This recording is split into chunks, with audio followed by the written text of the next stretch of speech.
After my divorce from my husband was finalized, I moved in with my daughter Natalie. About 6 months later, something unexpected happened. It was my day off, and I was relaxing at home with Natalie when I got a call from my mother. She told me that my ex-husband and his mother had shown up at my parents' house uninvited. I quickly got dressed and went over there. When I arrived, I found my ex-husband and his mother sitting on the sofa in the living room, waiting for me. I had no clue why they were there. "Why are you here at my parents' house?" I asked. My ex-husband, John, surprised me by saying, "I want you to return the money you owe me." "My name is Aaron. I'm a 40-year-old office worker. I was married to John for 14 years, and our daughter Natalie was born around the time we got married. She's now in the 8th grade. We were a happy family, and I felt sure that we would always have a loving home together." I met John on a blind date and was instantly drawn to his friendly, kind, and cheerful nature. He liked me too, and we stayed in touch throughout high school. We shared our contact details and started dating after a few dates. A year later, he proposed, and we got married. I loved him deeply and was thrilled when he asked me to marry him. I had a close group of friends from high school, and we always came together for big events. When I told them I was getting married, they were all excited and congratulated me. They all came to our wedding and talked about wanting to get married too. Over time, one by one, all my friends from the group got married, and eventually everyone in our circle was married. We laughed and joked about how our group of friends had all suddenly become adults. When I got pregnant, my friends started getting pregnant too, and before long, we had turned into a group of moms. It felt like we were all going through life together, and I knew we would stay close friends forever. I was happy being both a wife and a mother. I also enjoyed my job. After college, I started working in the planning and development department of a big company, and my days were very busy. The job was challenging but very rewarding, and I learned something new every day. One of my mom friends who stayed at home once told me, "You're really a workaholic, Aaron, but you also have a great family life. It's like you have two lives or something." My friend says I'm a very strong woman, but I really wish I had the endless energy of a strong man. Both John and Natalie help me unwind and relax at home after a long day at work. When I got home, I would say, "I'm home," and Natalie would respond with a cheerful, "Oh, Mommy, welcome home." When she was younger, she would greet me with a big smile and a hug, which made all my tiredness disappear for the day. John would also help me relax. After Natalie was born, John quit his job and started working part-time so I could continue working at my company. He took a job at a cafe and took care of picking up and dropping off Natalie. When I came home, he always had dinner ready. After a long day at work, it's tough to cook, so coming home to a hot meal was a huge relief. John's cooking helped me feel relaxed and refreshed. I would take baths with Natalie, and we would chat about our day. My life was fulfilling both at work and at home. I could manage it all because John and Natalie were so supportive of my job. Their kindness made me even more dedicated and passionate about my work, and as I achieved good results, I got promoted. With the promotion, I started working more overtime and often came home quite late. By then, Natalie was older and understood the demands of my job, so she could handle some things on her own.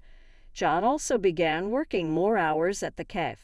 Lately, I've been enjoying exploring different coffee shops and buying their coffee beans. I picked up some today along with cakes from a new bakery. I suggested we have them with coffee. John has really gotten into coffee. He's been learning about roasting beans and trying different types at his cafe job. That's why he makes such great coffee at home.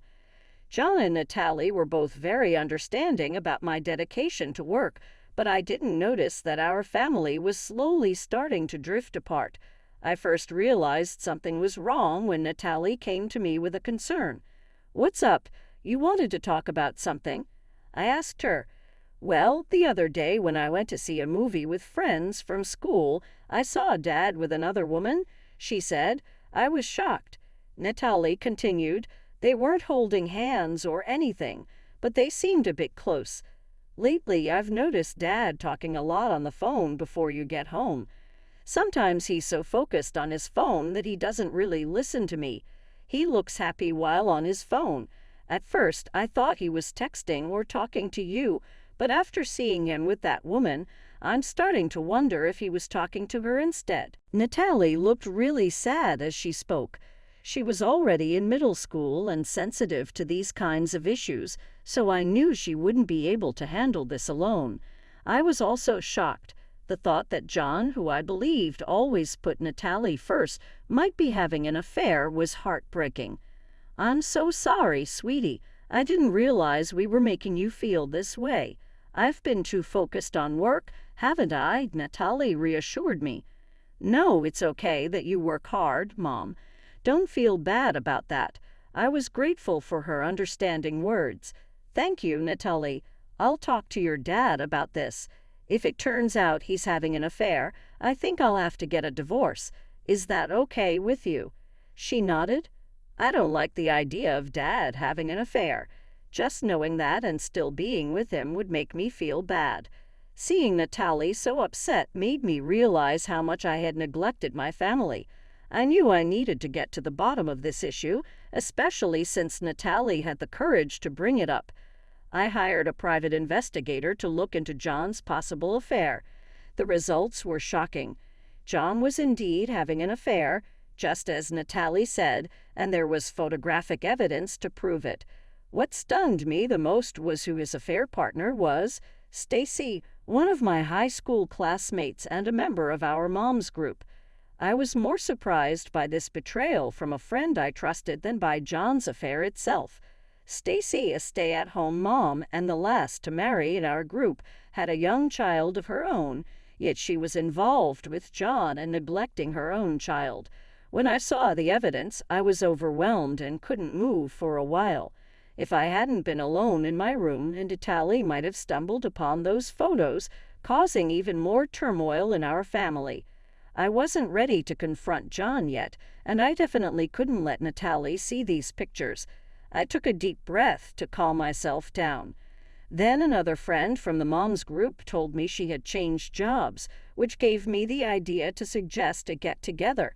I figured it would be a good chance to see Stacy without her knowing I was aware of the affair. The get-together was planned for 3 weeks later. During that time, I quickly hired a lawyer and began preparing for the divorce. I briefly informed Natalie about what I had discovered and that her dad and I would be getting a divorce. We spent our days off together, looking for a new apartment. The day of the get-together finally arrived. I started by asking my friend about her new job, and then we all shared updates about our lives. Stacy still didn't seem to know that I was aware of her secret, and we had a normal conversation. "Everyone's working, so it's good that things are changing," Stacy said. "I'm just a housewife, so I'm stuck in the same routine." "Why, you don't have to work, Stacy, because you have a husband who supports you," one of my friends replied. "I do appreciate my husband, but sometimes I feel a little bored," Stacy admitted. It was time to confront her about the affair. "So, is that why you're having an affair with other people's husbands?" I asked. Stacy and the other friends froze at my comment. Aaron, what do you mean by that?" Stacy asked, her face going pale. "Well, it seems that Stacy is having an affair with my husband, John," I said. "What? No way.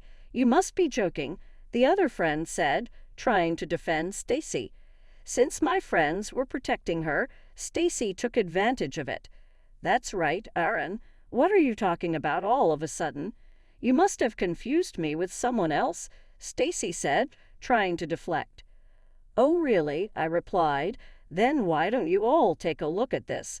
I pulled out the photos from my bag and laid them out on the table. My friends stared at the photos in shock. "Oh my gosh," they gasped. "Stacy, why?" Stacy, clearly caught off guard by the evidence, covered her mouth with her hand. "I'm so shocked. Why did you have an affair with my husband?" Stacy seemed to realize there was no way out. "I'm really sorry. I happened to walk into the cafe where your husband works. I didn't know he worked there at first, but I started going there regularly. My husband provides for me, but he's been neglecting me since we got married. I was feeling lonely." Stacy started to cry as she spoke, but even though she had her reasons, having an affair is unacceptable, especially with a friend's husband. I remained calm and composed, not letting her tears affect me. "I'm sorry to everyone else, but I need to tell Stacy that I'm going to pursue alimony from her," I said. "I also sent a certified letter about this to your mailbox today, Stacy. Your husband should have already seen it." "Oh no," Stacy said, looking worried. "How could he do something so terrible?" she asked, still in shock.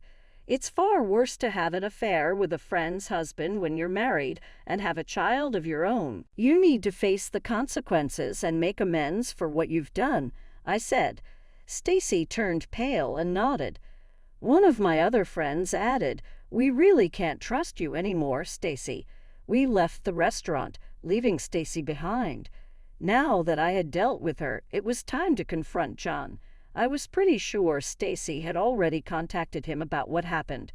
When I got home, John met me at the door, looking panicked. "What have you done?" "I just got a call from Stacy." "Are you really making our affair public? How could you be so terrible? You acted like a good husband, but you were cheating on me." "No, that's not. But Stacy has a family too. How could you expose her like that? It's ridiculous. It seems people who have affairs think alike. You believe that as long as the other person doesn't find out, it's not a big deal. But what you did was wrong, and it all needs to be revealed as part of your punishment. That's why I'm going to divorce you and seek alimony and child support." With clear evidence of the affair, John couldn't deny what happened and agreed to the divorce. However, he was hesitant about paying alimony and child support. When I hired a strong lawyer and made it clear that I was ready to take the case to court, he finally agreed to pay. Upon our divorce, my ex-husband sold the house we had been living in. I moved into a new apartment with Natalie. I also pursued alimony from both John and Stacy and received $330,000 from each. Additionally, I secured child support from John. Once everything was settled, Natalie and I started our new life together. The experience was very traumatic for me, but over time my wounds began to heal. However, about 6 months later, another issue arose. I was relaxing at home with Natalie on my day off when I got a surprising call from my mother. She told me that my ex-husband and ex-mother-in-law had shown up at my parents' house and forced their way in without permission. My father was out, so my mother called me in a hurry. I quickly got ready and went to my parents' house. When I arrived, my ex-husband and ex-mother-in-law were sitting on the living room sofa waiting for me. I had no idea why they were there. "What are you both doing here at my parents' house all of a sudden?"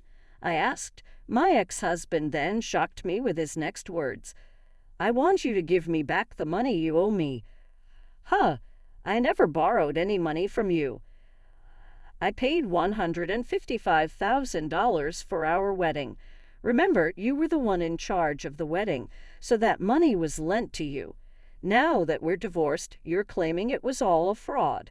Honestly, I could sue you for marriage fraud, but for now, all I want is that $155,000 back as a settlement." He made an unreasonable request. My ex-mother-in-law also insisted that I pay him as soon as possible. After the divorce, I knew that John had taken a full-time job at the cafe where he used to work, but the pay there wasn't much. It seemed he was struggling financially, which might explain his unreasonable demands. Well, let me remind you that we both were equally involved in the wedding, and I paid more of our living expenses than you did. So $155,000 is just a small part of what I contributed. Don't bother me with such unreasonable demands. I tried to get them to leave, but they didn't budge. Just then my father came home. He had apparently received a call from my mother and rushed back. "What are you guys doing here?" my father demanded. My ex-husband explained the same thing to my father, clearly afraid of him. My father listened quietly but was clearly furious and shocked by John's unreasonable demands. "It's your fault for having an affair in the first place. If you're going to make such outrageous demands, get out of here," my father said. He tried to kick them out, but my ex-husband fell to his knees and begged, "Please, Aaron, lend me money. Not only are you demanding alimony, but Stacy's husband is also after me, and I can't afford it. Even $10,000 would help." It was shocking to see him begging for money in such a situation. I told him coldly, "No, I can't do that. Go home." But my ex-mother-in-law insisted, "You're also responsible for what happened. You should lend him the money." The situation was escalating, so my father said, "Fine, I'll get the money. Just wait here," and went to another room. "Hey, Dad, what are you doing?" I hurried after him. My father grinned. "Well, I have plenty of money. Since we have it, why not give it to them?" he said, opening the closet and pulling out some cash. This should be interesting, I thought. My father put the bills in an envelope and handed it to John. Satisfied with the fake money, my ex-husband and ex-mother-in-law left with pleased expressions.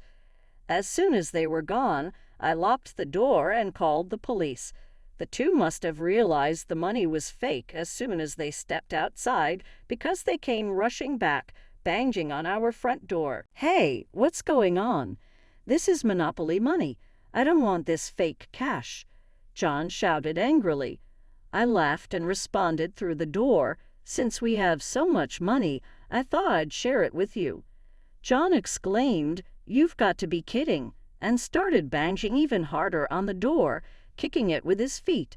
They didn't realize their actions were only making things worse for them. As John and his mother were kicking the door, the police arrived and caught them in the act. Neighbors gathered around and many witnessed John and his mother getting arrested. In the end, John didn't get any money but was fined for the arrest and had to pay for the damage to our front door. Additionally, one of the people who saw the arrest was a regular at the cafe where John worked, and news spread quickly. As a result, John was fired from his job. Now, John is struggling to find work and has moved back in with his parents. His in-laws are covering his alimony and child support payments for him. I've also filed a restraining order against my former in-laws. If anything happens, my family can call the police and they will respond immediately. Now I'm happier than ever with Natalie. I'm committed to working hard and enjoying watching my daughter grow up. Thank you for watching.